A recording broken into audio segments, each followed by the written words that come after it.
En fait, j'ai l'impression que, en faisant, je suis en train de découvrir ce que je cherche. J'ai eu le besoin d'aller sur la sphère intime. Ouais. Et d'aller plutôt interviewer des anonymes. Enfin, tu vois, voilà, des nobody, comme on dirait. Ah ben je m'en rappelle. Tu vois ? Donc la saison 1, c'était plutôt qu'est-ce qu'être un homme, qu'est-ce qu'être une femme, comment tu te sens en tant qu'homme, comment tu te sens en tant que femme, c'est quoi ton rapport avec les hommes et les femmes, etc. Et puis la saison 2, j'ai eu envie d'aller préciser un peu plus le côté masculin-féminin. Et ça s'exprime plus dans la sphère publique. Bonjour, ça va ? La non-mixité, c'est aussi d'abord un groupe qui dit « je reste dans l'entre-soi ». Je sais pas quoi faire, je sais pas ce qui se passe. Est-ce que je veux des enfants ou pas ? L'intimité est exactement l'inverse du désir, puisqu'il faut de l'espace pour désirer. Mon destin d'homme a souvent été basé sur l'amour. Parfois, c'est compliqué, et pour l'un et pour l'autre.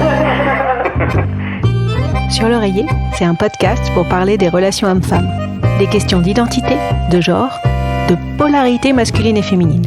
Parler des idées reçues pour sortir des schémas binaires. Tendre vers des relations plus douces, plus justes et surtout plus vraies. Derrière mon micro, vous écouterez des anonymes, des personnalités et des experts. Nous allons démêler toutes les pelotes de laine du féminin masculin. Je suis Caroline Loisel. Soyez les bienvenus sur mon podcast Sur l'oreiller. C'est ce que je fais qui m'apprend ce que je cherche. Pierre Soulages. Elle me parle bien cette phrase. Elle résonne, elle me fait vibrer. Je crois que c'est exactement ce que je fais en faisant ce podcast sur l'oreiller. C'est en le faisant que je commence à préciser ce que finalement je suis venue chercher. Ce que je voulais explorer. Il y a encore un an, en mai, on m'aurait posé la question « Mais qu'est-ce que tu cherches à travers ce podcast ?» J'aurais simplement répondu « À mieux comprendre les relations hommes-femmes ». C'était vrai. Mais à le faire, à interviewer autant de personnes venues d'horizons différents, avec des visions complémentaires, parfois opposées, mais avec toujours une dimension privée, une dimension publique, une dimension d'expertise ou une dimension d'un vécu singulier, je réalise que je suis venue chercher bien autre chose que juste mieux comprendre. Et c'est ce que j'ai voulu partager avec ce hors-série. Je me suis fait interviewer comme le premier hors-série par Ruben Grave. Je vous souhaite une bonne écoute. Bonsoir Caroline. Bonsoir Ruben. Bienvenue chez toi. Oui, c'est vrai. On est à la maison. Enfin, dans ma maison. Merci pour cette deuxième invitation à t'interviewer. Ouais. C'est un honneur que j'apprécie. Alors, j'avais envie de commencer par une petite question, toute simple, puisque c'est un hors-série qui s'annonce et qui commence.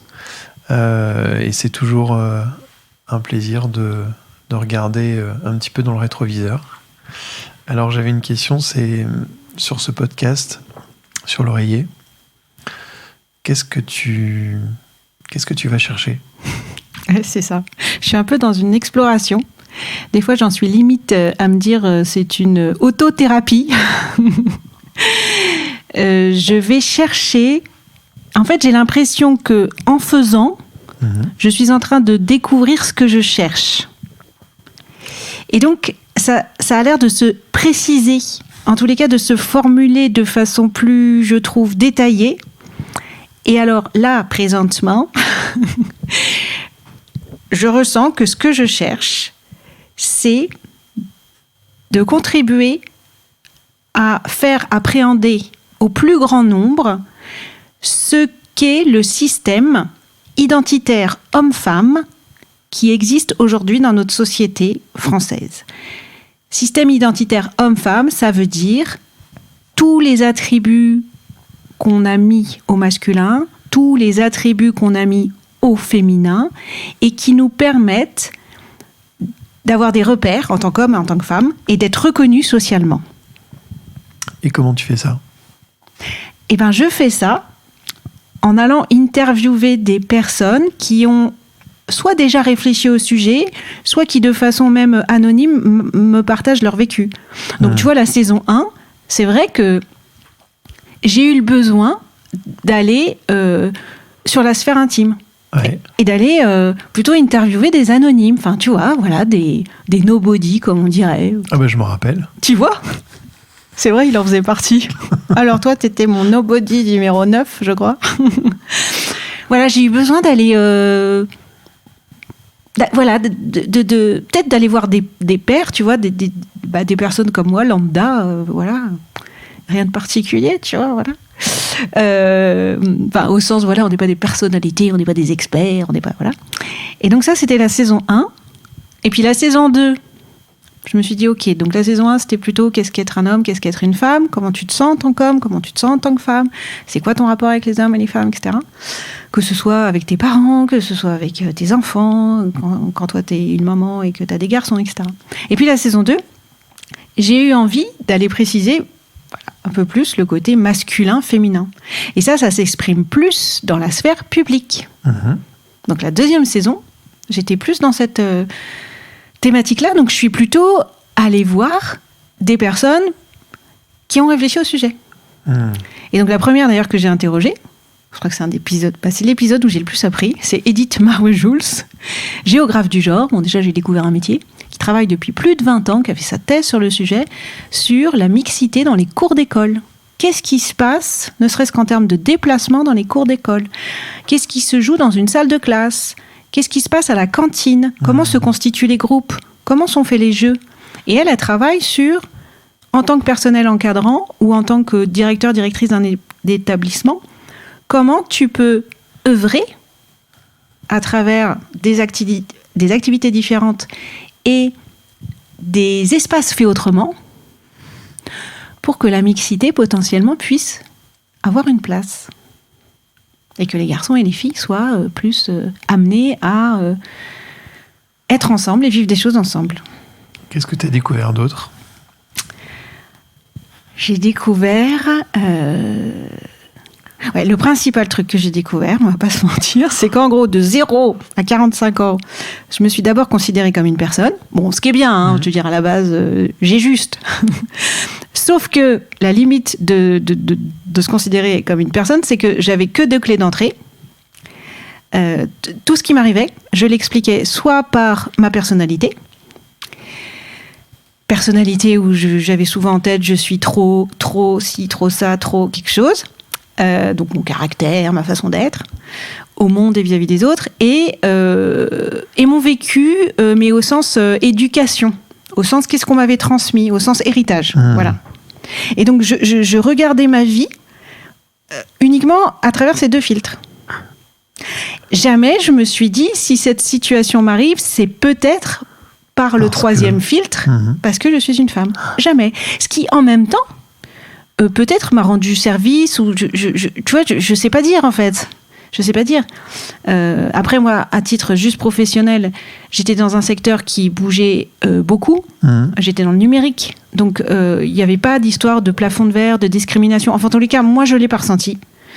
J'ai pu changer d'entreprise assez facilement. En tous les cas, j'avais mes techniques pour pas sortir le plafond de verre. Parce que c'est vrai, en même temps, récemment, j'ai appris qu'une des techniques justement pour pas sortir le plafond de verre, c'est de l'éviter. Et qu'en fait, du coup, dès que tu sentais que de toute façon, ça allait encore mettre 3 plombes pour que tu montes d'une échelle, d'un cran. Pas mal celle-là. Bon, on n'aurait pas dû boire du vin avant, Ruben. C'était ça le problème.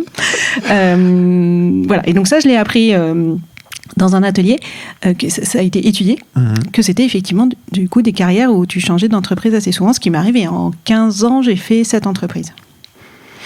Donc voilà. Et donc en fait, j'ai découvert il y a... alors, avant le podcast, j'ai fait le podcast parce que justement, je suis tombée de ma chaise à 45 ans.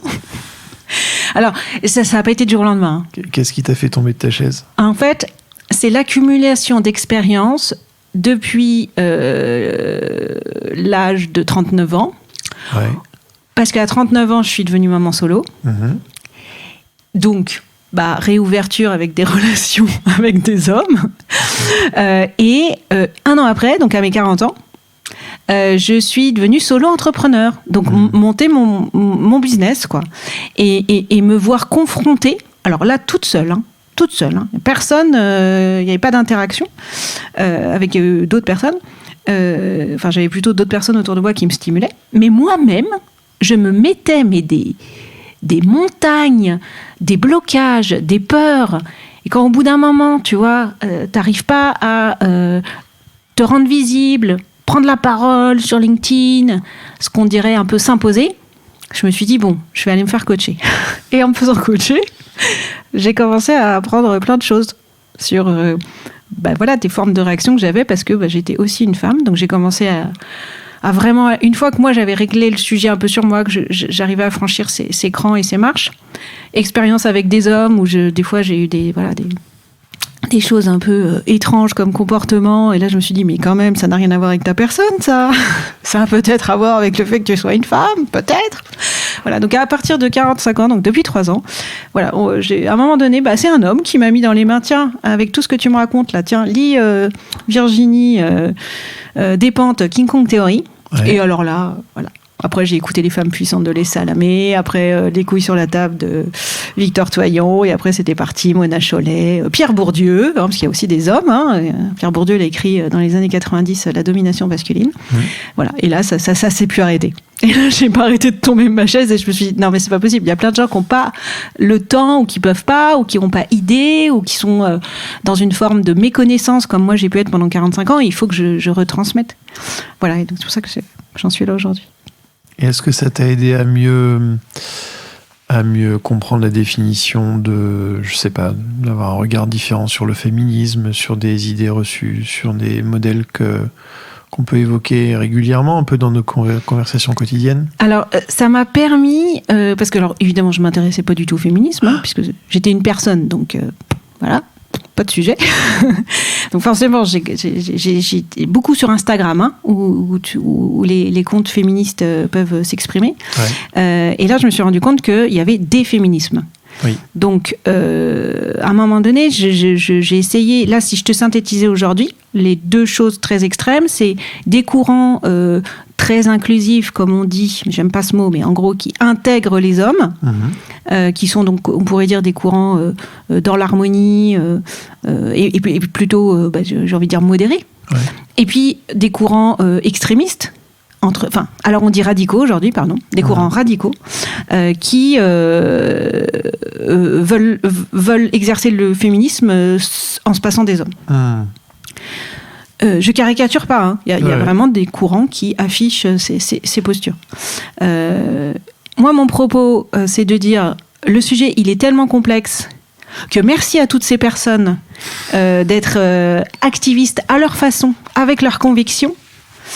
Donc je suis admirative et parce que je me rends bien compte que le militantisme c'est un engagement. C'est un engagement et ça peut être très très épuisant parce que tu te confrontes finalement à une masse de personnes importantes qui ne comprennent pas pourquoi tu es en défense, que ce soit modéré ou radical. Ouais. Donc merci à tous ces courants d'exister. Après, si moi, je n'arrive pas à dire que je suis féministe, puisque en fonction de la personne que je vais avoir en face de moi, ouais. Le féminisme va vouloir dire telle tonalité ou telle autre. Et ça, je ne peux pas anticiper. Je ne sais pas ce que la personne met derrière. Ce que je peux juste anticiper quand même, là je suis juste une observatrice comme tout le monde, c'est que, évidemment, les médias s'emparent des courants radicaux. Oui, normal. Voilà, c'est leur business model.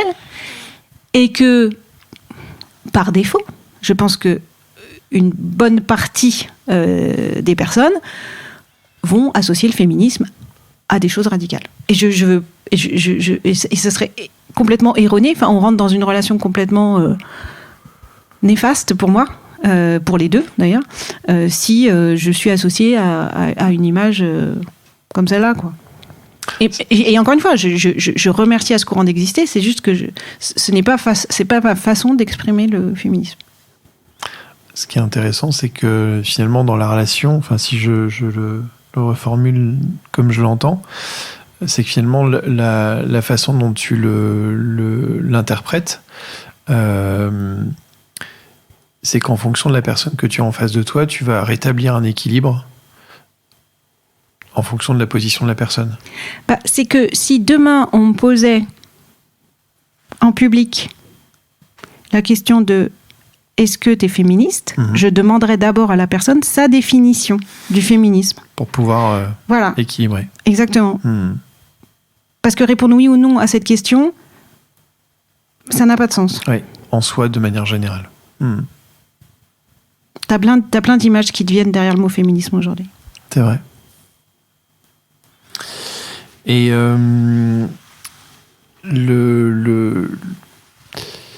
ça me permet de rebondir sur une autre question que j'avais à te poser. Toutes ces idées reçues, toutes ces constructions mentales que l'on a, pour toi, aujourd'hui, c'est une somme de toutes les expériences des gens que tu as interviewés, auxquels tu as donné la parole, ou est-ce que ça fait partie d'un système plus global? Est-ce que c'est une organisation de la société? Est-ce que c'est quoi un peu ta synthèse de toutes ces interactions, de toutes ces interviews que tu as faites? Est-ce que tu as découvert des grandes tendances? Est-ce que tu as découvert des constantes? Ou est-ce qu'au contraire, tu t'es dit, finalement, tous ces parcours sont uniques et le masculin, le féminin et les différents rôles qu'on peut y associer, finalement, sont quelque chose qui est complètement unique de chaque histoire? Alors, je dirais que il y a quand même un point commun, je trouve, qui revient et que moi, je vais reformuler ainsi. C'est que le masculin semble synonyme de pouvoir et d'action, quand le féminin semble synonyme de soins et corps. Avec les notions d'esthétisme. Ça, c'est peut-être quelque chose que je vois quand j'interroge des anonymes ou des experts ou des coachs. Tu vois, c'est quelque chose que je ressens à chaque fois. Maintenant, je pense que même si je vivais encore 1 siècle, 2 siècles, je n'aurais jamais fait le tour. Ah non, pas moi. Non, pas moi. Franchement, une vie, c'est bien. Ou alors sinon, je veux bien, mais être réincarné, je sais pas, dans un autre truc pour faire une autre expérience, tu vois. Un autre truc comme un homme, par exemple. Tu vois? Non, je rigole. J'ai failli te reprendre sur le mot truc, je me suis dit, attends. Mais parce qu'au début, je voulais dire... Je voulais dire peut-être un animal, tu vois, un oiseau. Non, en vrai, si je veux bien vivre une seconde vie en oiseau. Voilà. Be Birds. Voilà, Be Birds, exactement. Je rêvais de voler. En vrai, par moi-même. Donc même si je vivais encore des années, je n'aurais jamais fait le tour de l'ensemble. Si tu veux, tu vois, j'aime bien prendre l'image d'une toile d'araignée. Ouais. Parce qu'une toile d'araignée, au centre, il y a cette actrice, mais là, il n'y a même pas d'acteur ou d'actrice. On ne sait pas définir. En fait, tout ça a été une accumulation de choses qui est arrivée depuis des millénaires. Il n'y a pas eu de complot, je veux dire, tu vois, derrière ce système identitaire, homme-femme très complexe. Mais voilà, au centre, je positionnerais ce système. Et en fait, ce système, il s'exprime à travers toute la toile que l'araignée tisse, en fait. Hein. Et donc, tu peux tirer le fil de l'éducation. Ouais. Tu tires le fil du milieu professionnel, des carrières. Tu tires le fil des finances, de notre rapport à l'argent. Notre au sens homme et femme. Hein. Oui, tu tires le fil de la parentalité, le fil de la famille, le fil de l'espace public, notre visibilité dans l'espace public, le nom des rues, etc. Qui sont plutôt masculins que féminins. Ouais. À 94%, ils sont masculins. Ah oui, non, mais le chiffre, il est... Et alors, tu sais, j'ai appris récemment que ça faisait partie du patrimoine, le nom des rues. Donc, en fait, on ne peut pas agir là-dessus. En revanche, ce qu'on peut faire, et tu le vois, c'est dans les nouvelles nominations. Donc, par exemple, les nouvelles stations de métro. D'accord. C'est pour ça que sur une de nos lignes, on a Lucie Aubrac et Barbara. Donc, tu vois, là, en fait, on va être bloqué par l'histoire de la conservation du patrimoine. Donc, on ne peut pas changer le nom des rues, tu vois. Voilà. Bon. Du coup, on n'aura jamais 50-50, ou je sais pas, dans 3 siècles, 4 siècles.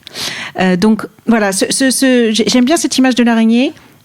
Et donc, en fait, une fois que tu as dit ça, pour moi, tu dis aussi, ça me paraît être la logique du raisonnement, que si tu veux agir sur le système, il ne faut pas hésiter à agir un peu partout.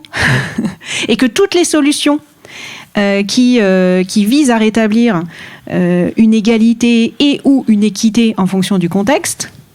Parce que parfois tu peux viser l'égalité, et parfois c'est l'équité qui est plus juste. Bien sûr. Toutes ces solutions sont bonnes et en fonction de des périodes doivent être actionnées au bon moment, quoi. Donc pour moi c'est aussi important d'agir avec des quotas, même si oui je sais ça pique, que moi il y a 4-5 ans qu'on a commencé à m'en parler, j'étais contre. Oui, j'étais contre parce que forcément ça revient chercher mes histoires de compétences, parce que forcément, et ça je comprends, c'est légitime.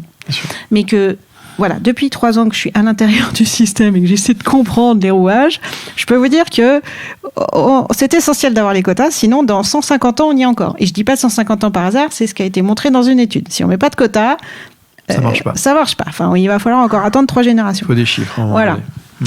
Donc il faut agir partout, donc que ce soit les quotas ou qu'est-ce que je fais. Je prends 2 grands extrêmes, hein. La sphère macro, publique, institution publique, etc., et de l'autre côté la sphère privée, ou en tant qu'homme ou femme, comment tu agis dans ton couple, comment tu t'ouvres à ce sujet pour qu'il puisse prendre une place et qu'au moins ça soit un sujet de dialogue. C'est marrant parce que toutes les démarches aujourd'hui, que ce soit pour le climat, l'économie, les rapports humains en général, tous les grands sujets de société, on se rend compte que les solutions, elles sont multifactorielles. Et c'est drôle parce qu'on est dans cet aller-retour on a été dans une démarche de société qui est très verticale. Là, on va vers quelque chose de beaucoup plus horizontal. Et on se rend compte que les problématiques qu'on rencontre, les solutions, elles ne peuvent pas venir que d'un angle. Elles sont holistiques. Exactement. Et c'est intéressant de voir que sur ce sujet-là, c'est la même chose. C'est la même chose. Et en même temps, je comprends qu'on ait du mal à avancer à une certaine vitesse parce que c'est complexe et parce que même si on peut reprocher plein de choses aux médias, c'est vrai que c'est certainement plus compliqué. Je peux leur accorder ça. Surtout sur des formats courts. Oui. En même temps, vous avez des formats longs, les médias, mais je sais que sur les podcasts, tout ça, on fait plein de choses vachement bien. Mais sur les formats courts d'un journal de télé, c'est sûr que, expliquer... en même temps, je suis sûre que ça doit pouvoir être possible. Les infographies font des miracles aujourd'hui pour montrer des choses. Donc, je pense quand même, il y a encore des efforts à faire pour montrer ça. Et tu as quelque chose à nous dire sur l'infographie ? Alors, sur l'infographie, est-ce que j'ai quelque chose à dire ? Bon, je ne sais plus. Les dessins, les fresques... Ah voilà, alors voilà, oui, dans ce style-là, oui, je pensais que c'était ça, mais j'étais pas sûre. Donc, effectivement, parce que y a quand même un... Moi, voilà, j'ai choisi le format podcast parce que justement, c'est un format suffisamment long pour pouvoir s'exprimer et exprimer la complexité en essayant d'être accessible au plus grand nombre. Et puis toucher l'émotion. Et toucher l'émotion, exactement. Donc, pour cela, je pense que le podcast a une vertu saine et potentiellement transformative. Ouais. Et en même temps, je sais que tout le monde n'écoute pas les podcasts. Partagez. Partagez. Et que ceux qui écoutent. Et que ça prend du temps. Et là, j'ai découvert il y a 2 mois un outil, donc pour celles et ceux qui connaissent la fresque du climat. Donc, qu'est-ce que c'est qu'une fresque ? En fait, ça s'appelle la fresque. Alors, on dit que c'est un outil parce que déjà, imaginez-vous, c'est un jeu de cartes. Il y a 60 cartes. Sur ces cartes, vous allez notamment retrouver des chiffres clés. Vous allez retrouver des choses à envisager, des actions potentiellement à faire à différentes échelles. Bref, c'est des cartes qui vous font réfléchir. Ouais. On parle d'un outil parce qu'en gros, c'est une sorte de comment on peut dire, de tiers qui vous invite à dialoguer, à réfléchir, à réagir. Et donc, j'ai découvert la fresque de l'équité homme-femme qui a été créée par l'association The Wonders, elle-même fondée par Fatou Ndiaye. Et donc, je suis en train de me former. Là, j'ai bientôt fini ma formation. Et c'est un outil... Alors là, vraiment, donc ça dure 3 heures, l'atelier. Et donc, pour l'avoir expérimenté, là, ça y est, je peux vous dire que c'est super puissant parce que, en fait, ça permet, au bout de 3 heures, c'est ce qu'on appelle la pédagogie déductive, c'est-à-dire que on t'apprend pas un contenu, c'est pas de la théorie. En fait, tu vas vivre une expérience qui fait qu'à la fin, tu vas dire ah ouais, mais en fait, c'est dans toutes les dimensions de la vie. Ouais. Ah puis c'est dès que les enfants naissent, en fait, qu'on soit garçon ou fille, finalement, on n'a pas tout à fait le même traitement. Voilà, et donc voilà, et puis alors évidemment, alors c'est empli d'émotions, hein, parce que forcément ça vient chercher. Et c'est un jeu en plus. Ça fait comme une sorte d'activité un peu. Alors je sais pas si on peut dire que c'est ludique, parce que parfois ça peut aussi soulever. On parle de tout, hein, on parle aussi quand même des violences sexuelles, on parle du harcèlement, donc en fonction de ton parcours de vie. Parfois ça peut être. C'est là où d'ailleurs c'est assez délicat de faciliter. Il faut faire très attention. Et d'ailleurs, tu donnes toujours la liberté aux personnes. Tu leur dis dès le début, c'est une invitation à si à un moment donné, vous avez besoin de vous extraire de l'atelier, vous le faites. Bien sûr. Et vous revenez ou pas. C'est comme vous le souhaitez. Donc, après, on va aussi sur des sujets moins intimes et moins violents. Qui sont sur le fait que certains, on a beaucoup de mal à recruter des femmes dans la tech ou dans le BTP d'ailleurs, et on essaye d'aller expliquer pourquoi. Ça vient de l'éducation, ça vient de repères qu'on a en tant que fille ou en tant que garçon. Voilà. Donc c'est efficace. Et effectivement, il y a un aspect ludique, parce que alors pourquoi ça s'appelle la fresque ? En fait, quand tu retournes toutes les cartes, donc à un moment donné, tu dois ranger toutes les cartes. Ouais. Un peu, en fait, tu découvres assez vite, et je vais faire un gros spoil, que en fait, tu ranges les cartes par le parcours de vie d'une femme chronologique. Et en fait, quand tu les retournes dans l'autre sens, ça découvre un dessin. Voilà, un dessin global, un dessin géant, quoi. Voilà. Et c'est en cela qu'on appelle ça la fresque. Exactement. Okay. Et ensuite, quand tu es arrivé à ce stade-là, tu as encore une bonne partie de l'atelier qui est sur la connaissance de ce qui existe déjà comme action au niveau public et au niveau un peu macro. Et ensuite, les groupes sont invités à réfléchir en petit comité sur les actions qu'ils peuvent eux mener et initier à titre individuel, dans le cadre de l'entreprise. Voilà. Donc si on a envie d'animer un atelier comme ça dans son entreprise ou dans son organisation, quelle qu'elle soit, on peut aujourd'hui te demander. Exactement, et je serais ravie de le faire. Voilà. Et pour moi, c'est en fait une bonne porte d'entrée quand on ne sait pas par où prendre le sujet. Ouais. Parce qu'en entreprise, pareil, tu as des sujets, donc ça va du... maintenant, voilà, c'est à la une du Parisien, hein, Carrefour, le congé menstruel, voilà. Donc ça va de ce genre de sujet à un sujet comme l'égalité salariale. Alors, ça permet de libérer la parole avec un tiers qui est la carte et l'atelier, quoi. Exactement. Et après, libre à chacun, tout le monde n'est pas du tout obligé de s'exprimer. Les cartes sont distribuées, chacun a une carte à lire. Ouais. Si tu souhaites pas lire et si tu souhaites pas réagir, tu réagis pas. Ok. Top. Donc ouais, je suis hyper contente. Pour moi, c'est l'outil magique que j'attendais. Je sais pas si... En plus, c'est drôle parce qu'il y a quand même 1 mois ou 2 mois, je me suis dit, quand même, là, du coup, il faudrait une fresque. Ça a l'air d'être un super outil, la fresque du climat. Je le connaissais pas, mais je comprenais que c'était une bonne porte d'entrée. Et puis, je me dis, je sais pas, peut-être je vais le créer. Et puis, 3 semaines après, je vois un post. Il existe déjà. Écoute, très bien. C'était drôle. C'était marrant. Alors, une première saison, une deuxième saison, une fresque. C'est quoi l'étape d'après ? La saison 3, alors qu'il va mettre un petit peu de temps. Je pensais que c'était la saison 5 ou 6, moi, déjà. Oh non, tu sais, je vais à mon rythme. Donc, quand même, là, j'ai déjà fait 26 épisodes. Je crois que c'est le 27e, celui-ci. Donc, quand même. Hein. Et donc, la saison 3, ça sera, après avoir fait la sphère intime, la sphère publique, je vais sur la sphère professionnelle. Je pense que je ne pouvais pas aller sur la sphère professionnelle si je n'avais pas l'ensemble de l'image avant. Voilà. Tu peux pas rentrer. Moi, je peux pas rentrer dans l'entreprise si j'ai pas compris ce qui se joue ailleurs, en fait, hein, parce que l'entreprise n'est qu'un lieu. Mais aujourd'hui, d'ailleurs, c'est même plus un lieu, hein, parce que tu peux travailler chez toi aussi. Enfin, pour certains, pas pour tous les métiers, mais pour certains. Mais voilà, c'est un lieu d'expression, mais c'est pas parce que tu es dans ce lieu-là que tout ce qui se joue a un rapport avec l'entreprise. Bien au contraire. Sure. Donc voilà, moi j'avais envie de comprendre vraiment tout ce qui se passait. Donc voilà, 3e saison sur la sphère professionnelle, à travers des interviews de couples d'entrepreneurs hommes-femmes, pour voir comment ils fonctionnent entre les deux, puis surtout comment ils sont perçus à l'extérieur. Bien sûr. Et est-ce qu'on pose les mêmes questions aux hommes ou aux femmes ? Voilà. Je vais interviewer des personnes des ressources humaines pour voir comment elles abordent le sujet concrètement. Ça peut être aussi des chefs d'équipe. Et puis, je vais interviewer des gens en début de carrière, en fin de carrière. Et mes questions, elles tourneront autour de 4 thèmes. En tous les cas, je suis sûre que ces 4 seront traités. Après, il y en aura peut-être 6, mais pour l'instant, il y en a 4. Donc, c'est son rapport à la réussite, son rapport à l'argent, son rapport à l'ambition et son rapport, évidemment, au pouvoir. Eh bien, ça nous réserve des belles surprises, des beaux échanges. Ouais, franchement, je ne sais pas du tout à quoi je m'attends dans cette saison, comme d'habitude. Mais je pense que les 4 thèmes, ils sont intéressants. Je sais qu'il y a des choses qui se jouent en tous les cas là, ou pas, mais en tous les cas, je vais explorer. Voilà, je vous dirai, et vous me direz.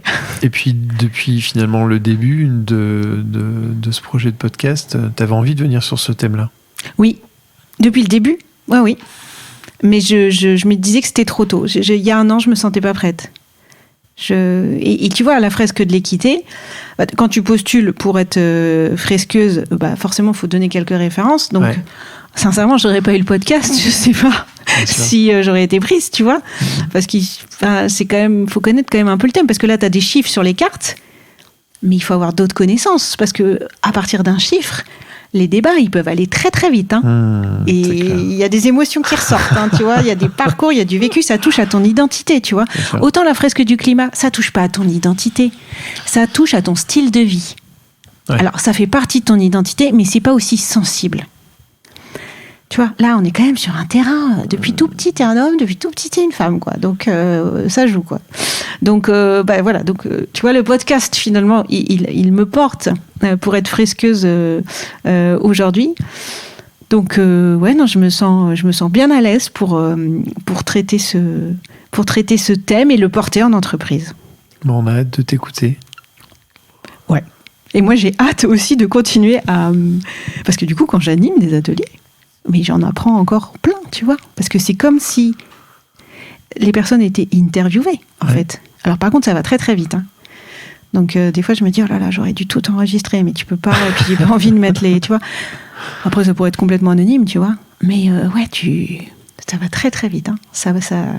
Les échanges sont intenses, tu vois. Passionnés. Et d'un côté comme de l'autre. T'as une anecdote ? Par exemple, il y a eu des confidences. Pas sur l'oreiller, c'est tout. Non. Mais d'une personne des ressources humaines, tu vois. Donc on est vraiment dans le contexte entreprise. Alors du coup, je vais donner 2 anecdotes.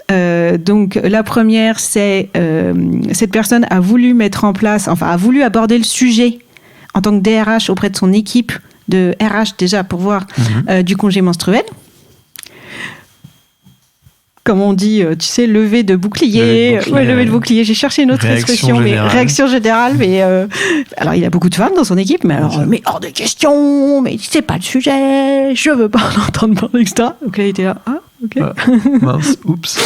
Et ça s'entend, tu vois, ça s'entend. On a tellement. Voilà, pareil, on a été formaté, il y a une forme de pudeur, jusqu'à maintenant c'était même un sujet tabou, fallait jamais en parler, etc. Faut laisser tranquille les femmes quand elles les ont, etc. Bon. Donc dire, alors du coup je vais devoir déclarer que c'est parce que, voilà, non, non, je suis pas obligée de déclarer, oui, mais on va me demander après. Alors qu'est-ce que je vais raconter ? Je vais raconter un bobard à chaque fois que j'ai été opérée de je sais pas quoi. Bon, voilà. Lever de bouclier. Et l'autre sujet à un moment donné, c'est comment s'exerce concrètement le congé paternité. En tous les cas, dans son entreprise, il s'est aperçu que sur une petite dizaine de papas qui étaient devenus papas, le congé paternité n'avait pas été pris. Donc il a été rallongé depuis juillet. Ça fait déjà 1 an, je crois, peut-être une petite année. Et donc le congé paternité, il était pris tout près des vacances. D'accord. Donc les personnes n'étaient pas là pendant 2 mois.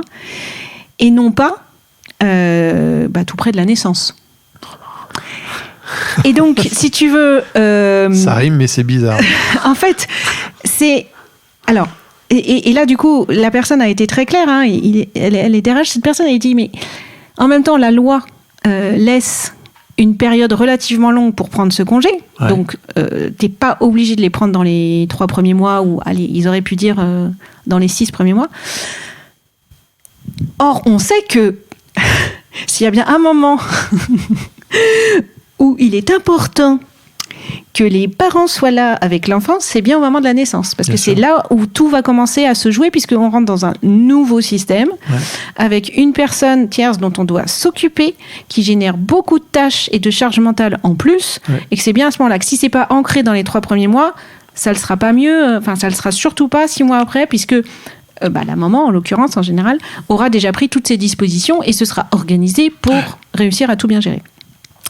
Et que, en même temps, même si l'homme essaye de faire des choses, il se rendra. Ça, j'en veux pas aux hommes, de dire mais j'ai essayé de le calmer, j'ai pas réussi. Bah oui, parce qu'en même temps, t'as eu moins de temps pour essayer de trouver toi, avec ta personnalité, comment tu peux gérer un enfant. Voilà, donc ça, il était pas très facile. Il était un peu déçu, notre DRH, sur le fait que les parents, les papas prennent leur congé indépendamment du jour de naissance, mais près des vacances. Voilà. Donc, tu vois, ça remue plein de choses. Tu vois, ça remue plein de choses. Ça remue plein de choses. Hyper intéressant. T'as envie de rajouter quelque chose ? Écoute, non, je crois qu'on a fait le tour.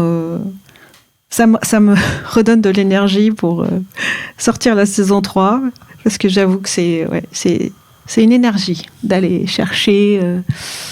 à chaque fois, voilà, tout.